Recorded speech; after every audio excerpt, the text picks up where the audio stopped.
What's up guys, in this video we're going to be doing a quick unboxing of the blue Nessie microphone, and we're also going to take a quick look at some of the features that will matter most to you.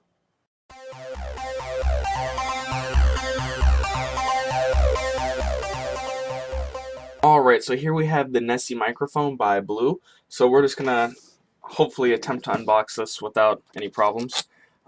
So just pull the tab out here. And as you can see, we have another box. You can either slide this box out, or you can just open it up, and hopefully I can just grab the styrofoam here, and yep, and we got a manual with it as well. So I'm just going to set the box to the side there. So there's the styrofoam that it comes in. It just says Blue Nessie. And then here we have a manual, just I'm assuming how to work it, just the different features here. So it says here it's got a built-in pop filter. It's got an internal shock mount, which looks like it's hidden behind this black part here, or the dark blue. An adjustable head. It's got instant mute, headphone volume, a headphone jack, a mute button, which we're gonna get to soon. Zero latency headphone output. 3 recording modes, USB to Mac or PC for all you Mac users. And adaptive studio processing on board. So let's go ahead and take off the styrofoam because nobody cares too much about styrofoam. So here we go, everything's plastic wrapped. So here we have a cable. Now I'm going to be honest, I already did open this just to make sure it had everything that was supposed to be. Because you know, sometimes, but not too often, you'll buy things and some things will be missing from the packaging. I just want to double check. Now, here we have a USB to micro USB. So this doesn't require batteries or anything like that. As soon as you plug this thing in, it's going to be powered up. You don't need to install any software or anything like that. You just plug it in and it's good to go. And the good thing about this cable is it's roughly, my estimate would be 7 to 8 feet. I'm like 5'10", 5'11", and this thing is taller than I am. So you're not going to have any problem, you know, with a short cord here like you would on your phones. It looks like all we have left in here is the microphone itself, so I'm going to go ahead and get rid of the other styrofoam and just take off this plastic. Alright, so here we have the microphone. So like I said, here is all of the sound condensing. So if you're recording and you knock the table, that is what's going to take out the shock. You're not going to have your microphone making loud pops or anything like that. At the front of the microphone here where it says Blue, that's actually indented and it looks very nice. I don't know if you can see that. You can probably see the shadow behind there. That is supposed to be the pop filter. Hopefully we can get a test going on here soon. And another thing I just realized, for some reason I assumed this was all going to be metal. I guess it's just because it looks metal. But from what I can tell, the only thing that's really metal is the grill here. There's also a grill on the back. And the stand. I don't think that part's metal, but the bottom is. Now it does have a lot of weight to it, if you could hear. So it's not gonna slip around or anything like that. You're not gonna accidentally knock it over. I'm gonna mention that it does have slip guards on the bottom. It feels just like a rubber. It doesn't slide around too easily, and especially with the weight, it's not gonna move that often. Other than that, let's go ahead and start with some of the features. So like I said, here's the pop filter, just the black mesh material that's behind that blue logo. We'll see how good that works soon. Now, if you turn it to the side, you can see, I just noticed actually while I'm maneuvering this, that is the microphone in its normal position. And if you can see, it kind of drops itself down. So I don't know if that's maybe just a flaw with mine or if that's just how they are, I'm not sure. But yeah, so you can pull this microphone straight out and you can see the red bar behind there. And you can tilt it up, down. It seems like when you have it out, it doesn't move. As you can see, it's not falling down. It might just be when you have it against that it's loose. It might just be mine though, who knows. But yeah, so fully adjustable to everything you need. It doesn't go left or right. I guess it does, but it's not supposed to. We have the aux cable input here. So, which is really cool. So if you're talking onto this, recording your videos and everything like that, plug in your headphones and you can hear yourself in the microphone. Like you can hear what you're saying into the microphone through your headsets. And I've already tested it and it sounds really, really good.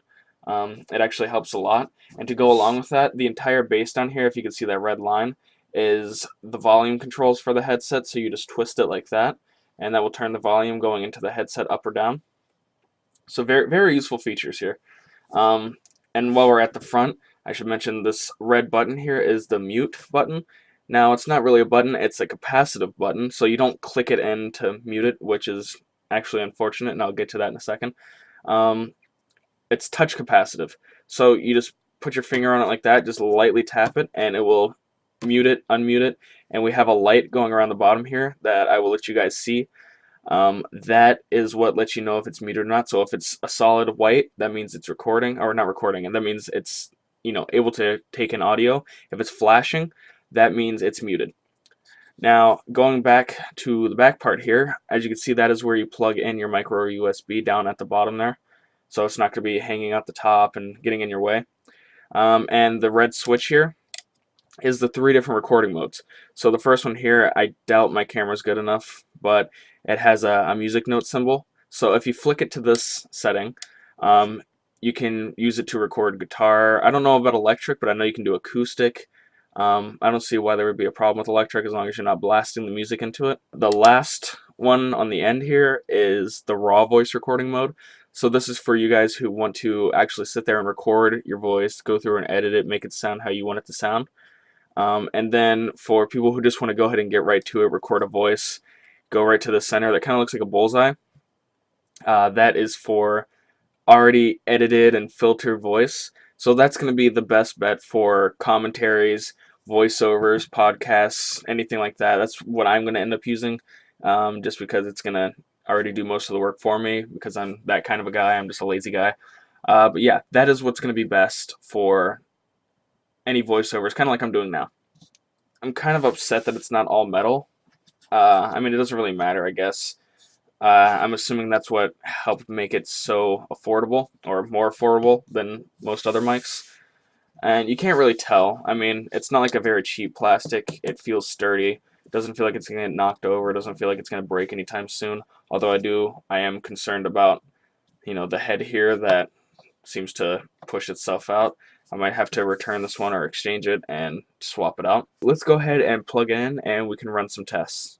Alright, sorry for the weird angle, but I don't have the best setup for this yet, but I have the microphone plugged in. You can see the cable coming out here, and I just have it plugged into the side of my laptop, standard USB. So I wanted to show you guys the light here. Actually, let me turn off my lamp, so hopefully you guys can see that better. You can see the light there, so that means, since it's, one continuous light, that means it is able to be recorded with. And if you just lightly tap the mute button there, you can see it is pulsating, so that means it's muted. Now, I should mention that I've heard people saying that they've had bad experiences with this button since it is touch capacitive. You hardly have to touch it. They'll say, like, when they're reaching around, maybe during a video, they could, like, hit the button like that, and it will start pulsating and mute, and they wouldn't know it. But I think it's going to be pretty difficult for you guys to do that unless you pick it up all the way at the bottom here. So if you're going to pick it up, somewhere on the neck here. But let's go ahead and try to do an audio test. I'll run through the different modes, and hopefully you guys can tell the difference. And yeah, I'll compare that to my Logitech webcam. It's a C310, so not the best, but I do think the microphone is decent enough. That's what's being recorded right now, the microphone on my webcam. So let's go ahead and do a test. Okay, so right now the audio that you are hearing is coming through my webcam, which is placed about 1.5 feet away from me on my desk there. And right now we're going to go ahead and switch over to the Blue Nessie on, let's do music mode. Alright, and here is the audio on the Blue Nessie. I am about 2 inches, 2.5, maybe 3 inches away from the microphone. It's on the music mode, so that is what you would use to record acoustic guitar, maybe electric, possibly some drums even. I don't recommend this for a voice just because it's not going to be the best quality you could get. So let's go ahead and switch over to raw mode. And here is the audio quality on raw mode. So this is just going to be your voice. It's taking in whatever you say into it. It's not going to put any filters on it. It's not going to, raise the volume for you. It's not going to do anything like that. That is mainly going to be left to you. Like Like I said, you can use this, it's perfectly fine, but for me, I just want to go ahead and, just record my audio and forget all about it. And that's going to be with the next one, which is going to be the filtered and the nicer sounding voice recording for audio commentaries and stuff like that. So let's go ahead and switch over to that now. Alright, and here we go. We are on the, I don't want to say edited mode because it's not edited, it's just more filtered and hopefully nicer sounding. This is the mode I'm going to be using. And I actually have some weird experiences just trying to even make this video, which I'm going to explain in the end. So we can go ahead and do a pop filter test. So like I said, the pop filter, it just mainly blocks it. So for your words that you mainly put out a lot of air, like B's and P's maybe, it's supposed to block the pop. So we can go ahead and give that a test right now. So pizza, pizza, pizza. I know it's silly to say that, but yeah, that's the only way you can test it.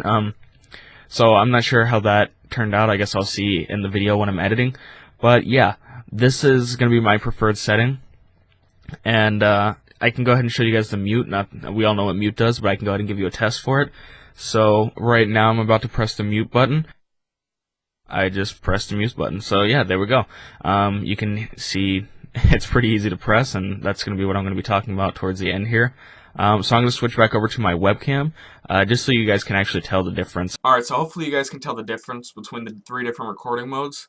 I kind of can. I can tell that the edited, like I said, I don't want to use edited, but that mode is more clear and probably the best one to use for, like I said, commentaries. Don't get me wrong, my webcam isn't too bad at recording audio. I just know that this will give me more range and more options for my voice. So that's mainly why I went for it, more for a professional sound. Now, like I said earlier in the video, how I said people were complaining saying that they would accidentally nudge the mute button and they wouldn't know it, and how I said that wouldn't be a problem.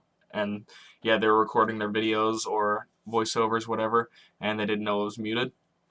Yeah, I thought that wouldn't be a problem, but it's funny because as I was doing the 3 different modes, I must have accidentally nudged the mute button, so the first 2 clips I recorded for that, I had to redo because it was muted the entire time and I didn't even realize. So even with that white pulsating line, I didn't even realize that it was muted.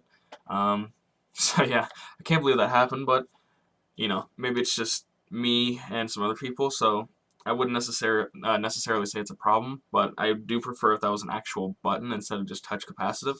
I think it retails here in Canada for $120. I saw it on Amazon for about $79 or $89, so that would be your best deal, obviously. It's going to be a little bit cheaper in the States, obviously, but yeah, I would say for that price, you can't really go wrong with this so far. Now, I'm not saying run out and buy it by any means. There's probably better options out there. This is just what it was easiest for me to get my hands on. So yeah, it's pretty good. Hopefully you guys could tell the difference in quality from my webcam to the Nessie here. I might exchange it just to hopefully get one with a tighter neck piece on here. Now I'm actually going to hold off on that, and I'm going to use this for a few more videos probably. And if I have any more problems with the mute button or touch capacitive button or anything like that, instead of just exchanging it, I might just return it and upgrade to the Yeti. Now if I do, I will make a video and let you guys know. I'll do an unboxing just like I did for this video.